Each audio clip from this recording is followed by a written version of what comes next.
প্রণাম মহারাজ। বলো দুধ বলো, তুমি কি সংবাদ নিয়ে এসেছো? নবাব বাহাদুর আপনার জন্য একটা চিঠি পাঠিয়েছেন। নবাব বাহাদুরের চিঠি? তাহলে তো আবার চিন্তা। উনি কি লিখে পাঠিয়েছেন? দেখি দেখি। আমি তাহলে এখন আসি। হ্যাঁ হ্যাঁ, এসো এসো এসো।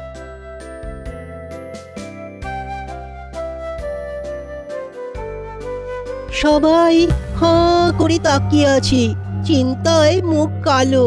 কি সংবাদ এলো চিঠিতে? খারাপ নাকি ভালো? আরে তোমাদের অত চিন্তা করার কোনো কারণ নেই। অত্যন্ত ভালো সংবাদ এসেছে, যাকে বলে সুসংবাদ। নবাব বাহাদুর আমাদের সকলকে নিমন্ত্রণ করেছেন। নিমন্ত্রণ মানেই তো খাওয়া দাওয়া। হ্যাঁ, জমিয়ে ভুরি ভোজ।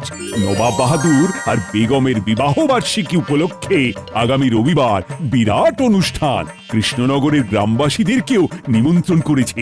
বাবা, তাহলে তো ইলাহি আয়োজন। কাঙাল ভোজনে এত খরচ না করে যদি আমার মতো গরিবের দিকে একটু মুখ তুলে চাইতেন মহারাজ।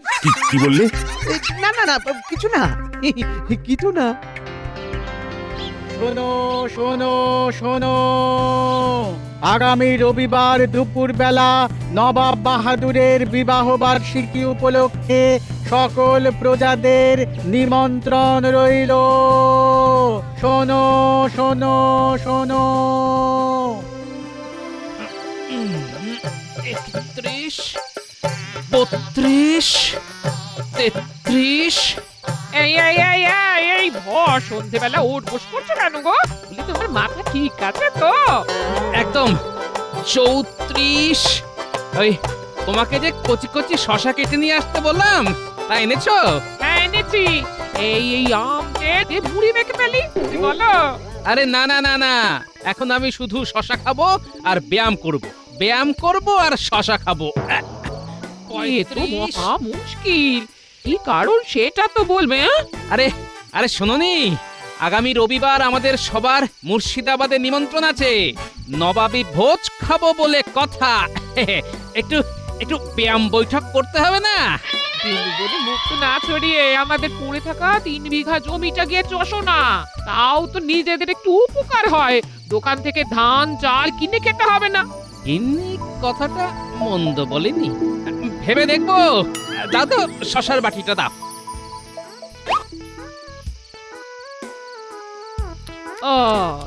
ওই শুরু হয়ে গেল। 40। এই মানুষটা 40 শুধরালো না।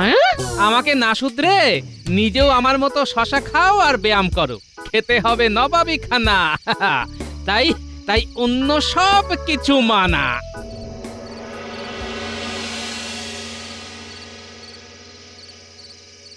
যাত্রা শুরু হোক।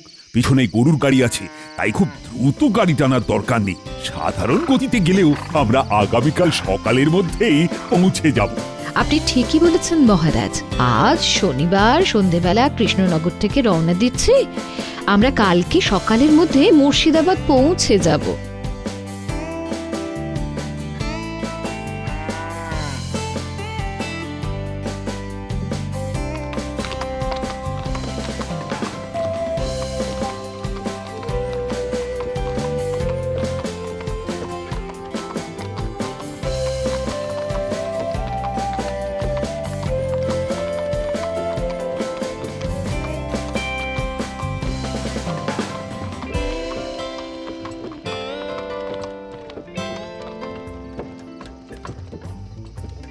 কি যে আনন্দ হচ্ছে, আমার যেন আর তোর সইছে না। ওই আবার তোমার শশা খাওয়া শুরু হয়ে গেল। আরে গিন্নি, এই কদিন তো শশা খেয়ে খেয়ে পেট হালকা রেখেছি আর হজম শক্তি বাড়িয়েছি। আমি তো এখন ভাবছি নবাব বাহাদুরের কথা গো। আগামীকাল যে ওনার কি হবে। ও নিয়ে তুমি একদম চিন্তাই করো না গিন্নি। হ্যাঁ তাই আর কি।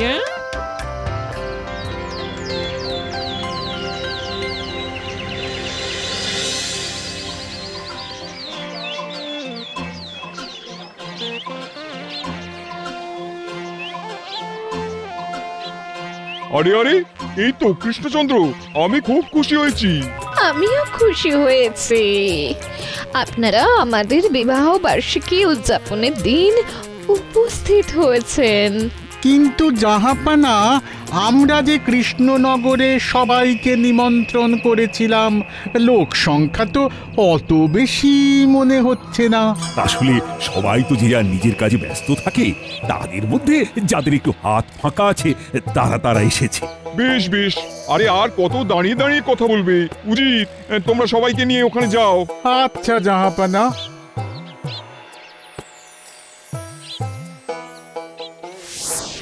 আচ্ছা উজির, আমরা এত দূর থেকে এলাম, একটু ওই জল শরবতের ব্যবস্থা হয়নি?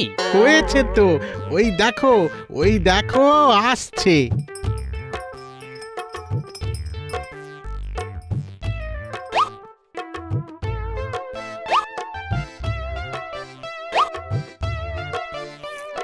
বাবা কি হ্যাংলা রে। আচ্ছা আচ্ছা, তোমরা সবাই জিরিয়ে নাও, বেলায় সবাই মহলে চলে এসো, বিবাহ বার্ষিকী উদযাপন হবে। বেশ বেশ বেশ, আপনি আপনি আরো শরবত পাঠিয়ে দিন। হ্যাঁ, এত ভালো বানিয়েছেন, একটাতে পোষালো না, বুঝলেন? বেশ বেশ বেশ। এই এই এ কি করছো কি? তুমি থামো তো। মহারাজ, আপনিই বলুন, আমরা তো এখানে খেতে এসেছি। হ্যাঁ, তা এসেছি। নবাব বাহাদুর তো নিমন্ত্রণ করেছেন। ব্যাস, তাহলে সকল রাজ্যবাসী শুনে নাও, তোমরা তোমরা কেউ কোনো রকম লজ্জা করবে না, কেমন? এই নবাবী ভোজ আমরা আবার কবে খেতে পারবো তো জানি না, তাই সবাই পেট ভরে মন ভরে খাবে, কেমন? জাহাপানা, গোপাল তো যাতা শুরু করেছে। কেন, গোপাল আবার কি করলো? এসে শরবত দিয়ে শুরু করেছে। তুমি তুচ্ছ ব্যাপার নিয়ে চিন্তা করছো কেন বলো তো? ওনারা আমাদের অতিথিদের সম্মান করার চেষ্টা করো, সব সময় পাকা পাকা কথা। আপনার যখন এই ইচ্ছে, আপনারা যা ভালো বোঝেন তাই করুন। তুমি বেশি কথা না বলে সভা কক্ষে সকলকে ডাকো। যথা আজ্ঞা জাহাপানা, আমি এক্ষুনি সকলকে ডেকে পাঠাচ্ছি। আজ আমাদের নবাব বাহাদুর আর বেগম সাহেবার বিবাহ বার্ষিকী। বাহ বাহ বাহ, আপনাদের এই জুটি যেন এভাবেই অটুট থাকে। বাহ বাহ, খুব সুন্দর, খুব সুন্দর। এই নিন নবাব বাহাদুর, আপনাদের জন্য আমার ছোট্ট উপহার, গোলাপের তোড়া। এই গোলাপ কোনোদিনও শুকিয়ে যাবে না, গন্ধ থাকবে চিরকাল। হ্যাঁ, বহুত খুব, বহুত খুব। খাবারের কি সুন্দর সুবাস ভেসে আসছে, এতেই তো খিদে পেয়ে গেল। ওই শুরু হয়ে গেল। এবার ভোজনের সময়। আপনারা সকল নিমন্ত্রিত অতিথিগণ প্রাঙ্গণে গিয়ে আসনে বসুন। সবাইকে বসিয়ে খাওয়ানোর বন্দোবস্ত করা হয়েছে। হ্যাঁ, এই তো এই সময়টার জন্যই তো অপেক্ষা করছিলাম। চলুন নবাব বাহাদুর, আপনিও বসে পড়ুন। হ্যাঁ, তা বসে পড়লেই হয়। চলুন নবাব বাহাদুর, তাহলে আর দেরি কেন, আমরা সবাই বসে পড়ি।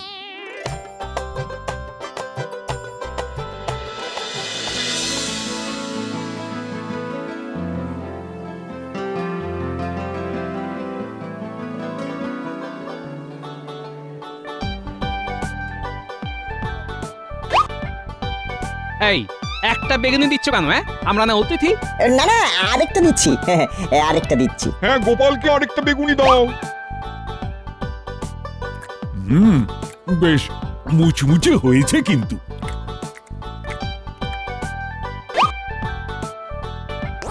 দাদু, সেই খাবার তো, নবাবী বিরিয়ানি। দাঁড়াও, আমি তোমাকে একটা মাংসের টুকরো খাইয়ে দিচ্ছি। আরে নিজের জায়গায় বসে খাও না তুমি, তোমার দাদুকে যথেষ্ট খাবার দেওয়া হয়েছে। বাবারে বাবা, একটু ভালোবাসতেও দেবে না? এটা কিন্তু ঠিক করলেন না। তুমি চুপচাপ খাও, বেশি কথা বলো না তো। বেশ হয়েছে, আচ্ছা করে চেপে দিয়েছি। আচ্ছা, এই ব্যাপার। এবার আমার কীর্তি দেখাবো। মাংস দি। হ্যাঁ। আরে দু টুকরো দিয়ে কি হবে? ওটা তো দাঁতের গোড়াতেই আটকে যাবে। পুরো বালতিটাই বসিয়ে দিয়ে যাও। কি কি গোপাল, তুমি একাই এক বালতি মাংস খেয়ে নিচ্ছ? হ্যাঁ হ্যাঁ নবাব বাহাদুর। ওই হলো, ফেললে তো গায়ের মধ্যে ডাল ফেললে। ও কোনো ব্যাপার নয়, এখন মুছে নিচ্ছি, পরে ধুয়ে নেব। সব অসভ্য অভদ্রের দল এখানে খেতে এসেছে, অসহ্য। এটা কিন্তু খুব খারাপ হচ্ছে। আমার প্রজাদের এভাবে বলতে পারেন না। বলেছি মানে বেশ করেছি। এই তোমরা সবাই চলো তো, অনেক খেয়েছো, অনেক অপমান সহ্য করেছো। কৃষ্ণচন্দ্র, তুমি চলে যাবে ঠিক আছে, কিন্তু তার আগে আমার সাথে মহলে এসে একবার দেখা করে যাও, আর আর তোমার সভাসদেরও একবার নিয়ে এসো। ঠিক আছে। ছোট মুখে বড় কথা বলছি, কিন্তু আমার কাছে উজির মশাইয়ের ব্যবহার খুব খারাপ লেগেছে। বেশ করেছি বলেছি, শুরু থেকেই তো দেখছি সবার কি রকম অভদ্র আচার আচরণ। আমি তো কোনো কথাই বলিনি, তাহলে আমি ভদ্র বলুন নবাব বাহাদুর? হ্যাঁ, ভদ্রলোককে তার জুতো দেখে চেনা যায়, তোমার জুতো দেখো ধুলোময়, তুমি ভদ্রলোক নও। ছেড়ে দিন জাহাপানা, ওদের কাছে ভদ্রতা আশা করতেই যাবেন না। আমার তো মনে হয় একটাও ভদ্রলোক নেই। এসব আপনি ভুল বলছেন, এরকম হতেই পারে না। এরকম হয়ে চলেছে, হচ্ছে এবং হবে। তুমি নিজের দিকে তাকিয়ে দেখো, একজন ভদ্র রাজা হলে তুমি আমার মুখে মুখে চোপা করতে যেতে না। আচ্ছা, আমার সভাসদদের মধ্যে বিজ্ঞানী, পণ্ডিত, এরা তো অনেক জ্ঞানী, কম কথা বলে, এরা তো ভদ্রলোক। জ্ঞানী মানেই ভদ্রলোক, এটা তুমি প্রমাণ করতে পারবে? বই পড়ে ভদ্রতা শেখা যায় না। জাহাপানা একদম ঠিক বলেছেন। এমনকি গোপাল ওখানে খেতে বসে যেরকম শিশু সুলভ আচরণ করছিল না, তাতে কোনোভাবেই তাকে ভদ্রলোক মনে হয় না। হ্যাঁ, কি এ তো আপনি আমাকে অপমান করছেন। হ্যাঁ, বেশ করেছি।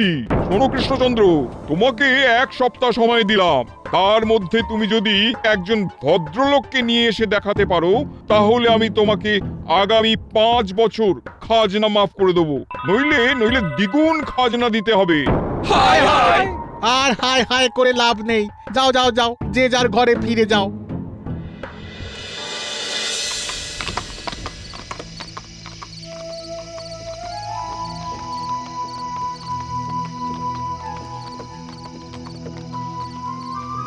দেখলে তো তোমার অত নোলার জন্য রাজ্যের কত বড় ক্ষতি হয়ে গেল। হ্যাঁ, আহ, আমি তো একটু না হয় খেয়েছি, তা বলে এত বড় অপমান? আমার সাথে একদম কথা বলবে না। সারাদিন শুধু খাই খাই খাই খাই। আহ গিন্নি, চড়ছো কেন বলো তো? যাও তো।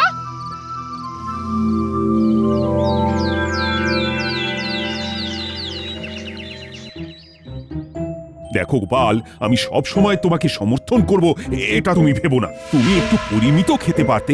হ্যাঁ, সব ঝামেলার সূত্রপাত গোপালের খাওয়া থেকেই শুরু হয়েছে। তার উপর ওর ওই আদরের নাতি গুলটের ওরকম ভাবে মাংস নিয়ে ছুটে আসা। গোপালের প্রতিবেশী ওই পুটির বাবার জামায় খাবার পড়ে যাওয়া, সবকিছুর পশ্চাতেই গোপাল প্রত্যক্ষ বা পরোক্ষ ভাবে জড়িয়ে আছে মহারাজ। ঠিক বলেছো মন্ত্রী। তাই ভদ্রলোক খুঁজে 1 সপ্তাহের মধ্যেই নবাব বাহাদুরকে দেখানোর দায়িত্ব গোপালের। গোপাল যদি সেটা না পারে, তাহলে গোপালকে রাজসভা থেকে তাড়িয়ে দেবেন। হ্যাঁ, ঠিক বলেছো। আর মন্ত্রী মশাই, আমি যদি সেটা করে দেখাতে পারি, তাহলে আমি স্বেচ্ছা অবসর নেব। বেশ, তাহলে আপনারা সবাই প্রস্তুত থাকুন। 1 সপ্তাহ পরে আবার নবাবের কাছে যেতে হবে। বেশ।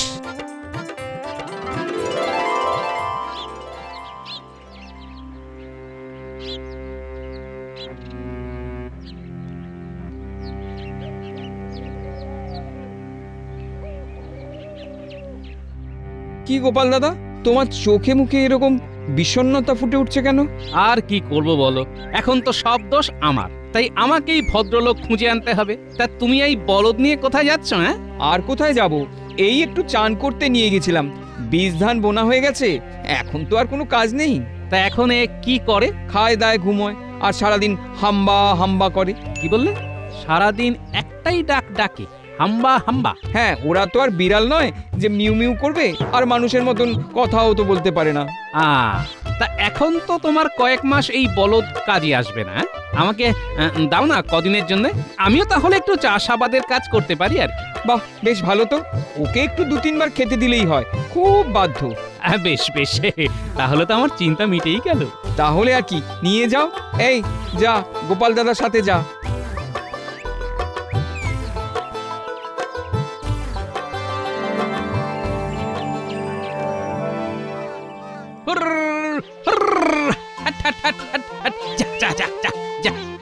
বাবা, তাহলে তোমার সুমতি হয়েছে দেখছি। আরে বাবা, তুমি বলেছিলে না আমাদের 3 বিঘে জমিটা চষতে, সেটাই তো করছি গিন্নি। এবার ভদ্রলোককে ধরেও নিয়ে যাব। বলো কি, এই ভদ্রলোক পাবে কোথায়? পাবো না, পেয়ে গেছি। আরে কিছুই তো বুঝতে পারছি না। ও তোমার বুঝে কাজ নেই। সন্ধে হতে চললো, আমি এই বলদকে স্নান করিয়ে নিজে স্নান করে ঘরে ফিরবো। যাও, কিছু খাবার বানিয়ে রাখো গিয়ে, যাও। আচ্ছা আচ্ছা গো, আচ্ছা। হুরর, হুরর, হাট, হাট, হাট, হাট, হাট, যা, যা, যা, যা, যা।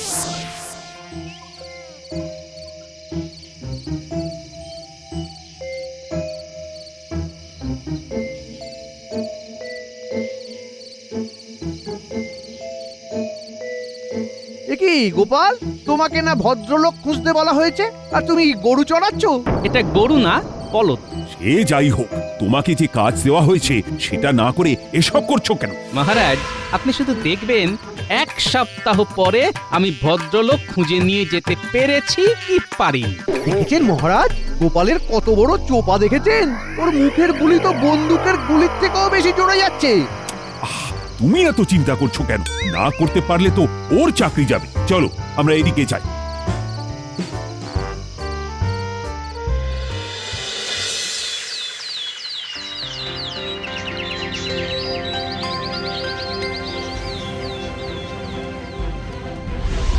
দেখো উজির, দেখো এখনো একটাও ভদ্রলোক এলো না। আপনি এক কাজ করুন না জাহাপানা, কৃষ্ণচন্দ্রের ডানাটা একেবারে কুচ করে কেটে দিন। হ্যাঁ, খাজনা তো পারাবই। খাজনা পারবে না জাহাপনা, কারণ আমি ভদ্রলোককে ধরে এনেছি। এই এই এই, এটা কি, এটা কি? এটা আমার বলদ সোনা। এই সেই ভদ্রলোক, খাস ভদ্রলোক। নবাব বাহাদুরের সাথে মশকরা করছো? আয় আয় আয়, কে আছো? আয়। এই তুমি যাও, হ্যাঁ, দরকার হলে তোমাকে ডেকে নেব, কেমন? আমি আপনাকে প্রমাণ করে দেব যে এই বলদ ভদ্রলোক। কি করে? এই যে একটু নবাব বাহাদুরকে ডাকো তো। বাহ, বাহ, বাহ, খুব ভালো, খুব ভালো। হ্যাঁ, এবার উজির মশাইকে ডাকো। গোপাল, এত বাজে কথা আমার শোনার সময় নেই। ভদ্রলোকের এক কথা হয়, তাই এসব গরু বলদের তুমি কথা ঘোরাচ্ছ। কথা আমি ঘোরাইনি জাহাপনা। প্রথম কথা, এই গরু না, এ হলো বলদ। গরু হলে ভদ্র মহিলা বলতাম, আর আপনি নিজে মুখেই তো বলে দিলেন ভদ্রলোকের এক কথা। হ্যাঁ বললাম, তাতে কি? হ্যাঁ, তাতেই তো প্রমাণ হয়ে গেল জাহাপনা, এই বলদ ভদ্রলোক, কারণ এ একটাই কথা বলে, একটাই ডাক ডাকে, হাম্বা। হ্যাঁ, তুমি তুমি এভাবে যুক্তি তুলে ধরলে আমি তো ভাবতেই পাচ্ছি না। শুধু একটা কথা না, এই যে ভদ্রলোক, তার অনেক কারণ আছে। ভদ্রলোককে জুতো দেখে চেনা যায়, এর তো জুতো নেই কিন্তু খুর আছে। আর দেখুন দেখুন, শুধু খুর না, সারা দেহ চকচক করছে, রোজ স্নান করে। আর কি? আর যে ভদ্রলোক, সে বুঝতে পারে তার জীবনের উদ্দেশ্য অন্যের সেবা করা, নিজেকে সেবা করা নয়। এই বলদ অন্যের জমিতে চাষ করে, এতে নিজের কোনো স্বার্থ নেই। বেশ, আর ভদ্রলোক সদাচারী, অর্থাৎ সৎ আচারনিষ্ঠ হয়।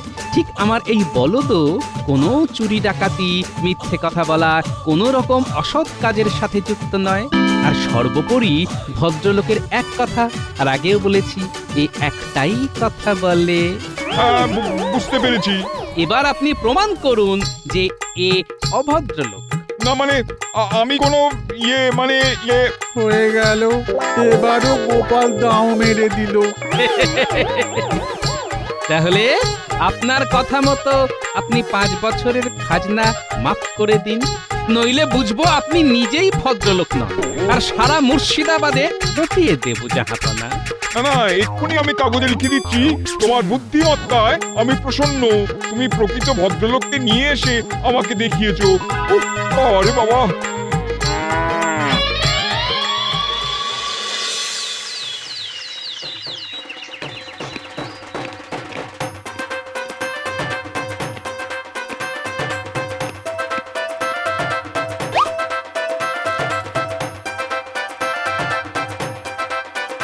গোপাল তুমি তো দেখছি কথার খেলাপ করনি। এই বলদি তার মানে ভদ্রলোক। হ্যাঁ মহারাজ, ভদ্রলোকের এক কথা। আর আমি আশা করি মন্ত্রীমশাইও তার কথা মতন এবার স্বেচ্ছা অবসর নেবেন, নইলে বুঝবো উনি অভদ্র। ইয়ে মানে মানে মহারাজ, আমার কিডনি না খেয়ে মরে যাবে মহারাজ। আমি তো আবেগের বসে। না না না না, কথা দিয়েছো যখন কথা তো রাখতেই হবে।